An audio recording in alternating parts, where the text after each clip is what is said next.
युवा टीम इंडियानं 6व्यांदा जिंकला विश्वचषक। इंग्लंडवर 100 धावांनी मात। वैभव सूर्यवंशीच्या वादळी 1.5 षटकानंतर अंबरीशचा भेदक मारा। मुंबईकर आयुष म्हात्रेच्या युवा ब्रिगेडनं उंचावली मान।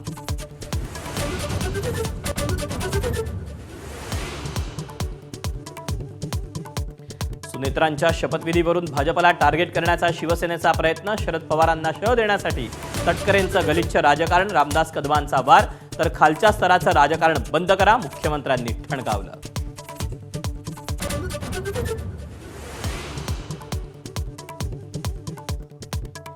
अजित पवारांच्या अपघातावरून शंकेचा धूर क्षमेना। अपघाताच्या दिवशीचं सीसीटीव्ही फुटेज जारी करण्याची मिटकरींची मागणी। तर दादांच्या विमानात बॉम्ब होता का? बजरंग सोनावणेंचा संशयाचा बॉम्ब। 2022 सालीच शरद पवार एनडीएसोबत येण्यासाठी प्रयत्नशील होते। खात्यांची चर्चाही पूर्ण झाली होती। शिंदेचे मंत्री संजय शिरसाट यांचा खळबळजनक दावा। शरद पवारांच्या राष्ट्रवादीकडून आरोपांचं खंडन।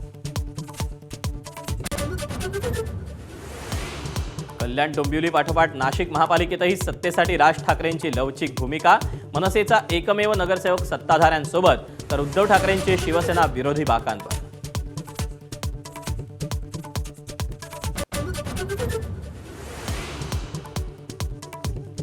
चंद्रपुरात सत्तेचा सोपान गाठण्यासाठी उद्धव ठाकरेही लवचिक भूमिकेच्या तयारीत।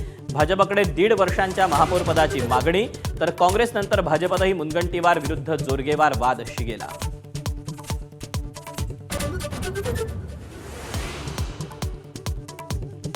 ई-केवायसीची पूर्तता न केल्यानं राज्यभरातले हजारो शेतकरी अनुदानापासून वंचित। 8,733 कोटींची नुकसान भरपाईची रक्कम पडून। मार्च अखेरपर्यंत प्रक्रिया पूर्ण करण्याचं विभागीय आयुक्तांचं आवाहन।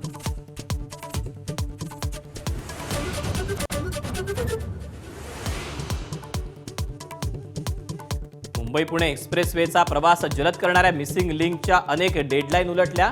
एक्सप्रेसवेच्या अभूतपूर्व कोंडीनंतर पर्यायी मार्गाची वाढती मागणी। रखडलेल्या मिसिंग लिंकचा ग्राउंड रिपोर्ट एबीपी माझावर।